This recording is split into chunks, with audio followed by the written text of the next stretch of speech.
বই, খাতা, পেন্সিল ধরার হাতেই তুলে নিচ্ছে সংসার চালানোর বোঝা। নিজেদের স্বাদ আহ্লাদ হারিয়ে কেউ খেলনা, পুতুল, বেলুন বিক্রি করে আর 5টা শিশুর মুখে হাসি ফোটাচ্ছে ওরা। পড়া ছেড়ে আজ ফেরিওয়ালা ওরা। শিশু দিবসে দেখুন একটি বিশেষ প্রতিবেদন। মনোবীক্ষণ পলিক্লিনিক, চিকিৎসার জগতে এক দশক। এখন এখানে সব বিষয়ে ডাক্তারবাবু একসাথে তলায়। ফোন করুন 7477799515 এই নম্বরে। যে হাতে বই, খাতা, পেন ধরার কথা, সেই হাতে উঠেছে সংসারের বোঝা। খেলনা, পুতুল, বেলুন বিক্রি করে আর 5টা শিশুর মুখে হাসি ফোটাচ্ছে ওরা। স্কুল ছেড়ে সংসারের হাল ধরতে রাস্তায় রাস্তায় ঘুরছে বিকেল থেকে সন্ধে। এটাই ওদের রোজ নামচা। এভাবেই হাসি মুখে কাটাচ্ছে শৈশব। 10টার সময় স্কুল যাই, 3টার সময় ছুটি, 5টার সময় আসি।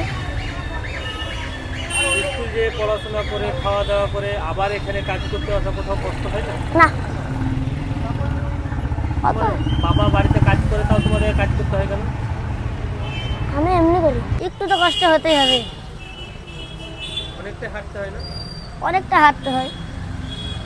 বাড়িতে কি কি খেয়ে বেরো? ভাত, রুটি, লুচি। কখন খেয়ে বেরো ওটা? 5টা, ওই 4টেই। 4টার সময় যাও? রাত্রে কটার সময় যাও? 9টায়। কিসে বাড়ি যাও? ট্রেনে।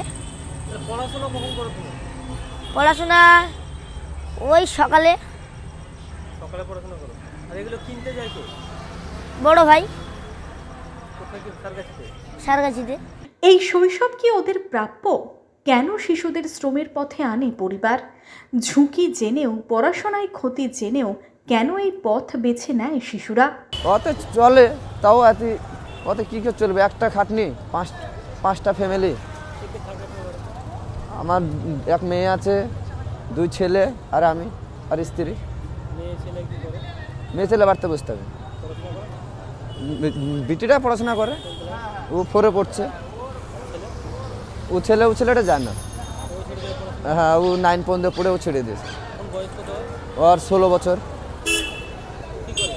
ও তো এখানেই থাকে, ব্যবসা করে। আমার ছেলেকে নিয়ে আমি কটা খেলনা, মাল ফাল, বেলুন টেলুন হেঁটা বিক্রি করি। কেননা যদি আমার 200 বেচতে পারে তো আমার একটু কিছু হেল্প হবে। এই জন্য আমি ছেলেকে নিয়ে আসি। ইনকাম করে সংসার চালাবো না, আমি এখন ছেলেপিলাকে পড়াবো, না প্রাইভেটের পয়সা দেবো, না এখন খাবার দাবার জোগাড় করবো। এই জন্য আমার কষ্ট হয়। শিশুদের অধিকার সুরক্ষিত ও সুনিশ্চিত করতে হয় নানান সচেতনতামূলক অনুষ্ঠান, নেওয়া হয় নানান কর্মসূচি, উদ্যোগ। তারপরেও আড়ালেই থেকে যায় এই শিশুদের মতো আরও যে কত শিশুর শৈশব।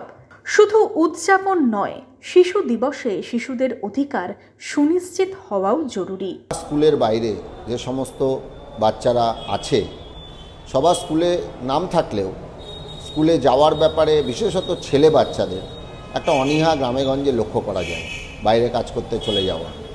তো এই সমস্ত বিষয়ে যেমন মা বাবার সচেতনতা দরকার, সেই সঙ্গে সামগ্রিকভাবে বাচ্চাদেরকে স্কুলমুখী করা, বাচ্চাদেরকে একটু বড় বাচ্চাদেরকে বৃত্তিমূলক প্রশিক্ষণের ব্যবস্থা করা, যাতে এই বাচ্চাগুলো পড়াশোনার পাশাপাশি নিজেদের জীবনে দাঁড়ানোর একটা স্বপ্ন দেখতে পায়। আমরা মূলত এই সমস্ত বাচ্চাদের সুরক্ষার জন্য গ্রাম স্তরে যে কমিটিগুলো আছে, সরকার তৈরি করে দিয়েছেন এই সমস্ত কমিটি। সেই সমস্ত কমিটিগুলোর মাধ্যমে এই সমস্ত ভালনারেবল বাচ্চা, যারা, সব বাচ্চা তো যে ঝুঁকিপূর্ণ তা নয়, তাদেরকে আইডেন্টিফাই করা, তাদেরকে বিভিন্ন গভর্নমেন্ট স্কিমের মাধ্যমে যুক্ত করা, তাদেরকে বিভিন্ন প্রশিক্ষণ দেওয়া এবং তাদেরকে আরও বেশি বেশি করে তাদের অধিকার, তাদের দায়িত্ববোধ, এইগুলো সম্পর্কে সচেতনতার কাজ করছি। বহরমপুর থেকে শুভরাজ সরকারের রিপোর্ট, ইমাজিন কমিউনিটি মিডিয়া।